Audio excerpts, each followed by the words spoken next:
Hello दोस्तों, नमस्ते, प्रणाम। हम किरण शर्मा, हम मंजू शर्मा अपना यूट्यूब चैनल पर सब स्वागत करछी। सभी फैमिली के स्वागत करछी। नमस्ते, प्रणाम सब भाई जी दीदी के प्रणाम। और हम दोनों देवरानी जेठानी जा रहल छी बेटी विवाह के गीत गाबऽ। बहुत दर्द भरल गीत है, अहाँ सब जरूर सुनब, कमेंट करके जरूर बताएब। जब बेटी के शादी भऽ जाइ छै तऽ माँ केहन दर्द में रहै छै, हमेशा बेटी के याद में खो जाइ छै, लेकिन फिर भी बेटी पराया धन रहै छै, ससुराल उनका जाही पड़ै छै।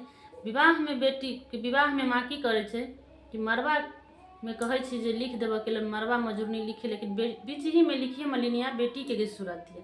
अते दर्द भर के गीत बनेने छै कि अहाँ सब जरूर सुनब, कमेंट करके प्यार से कमेंट में जरूर बताएब गीत केहन लागल नहीं लागल। अहाँ सब जरूर फुल आवाज करके सुनब, बहुत दर्द भरल गीत है।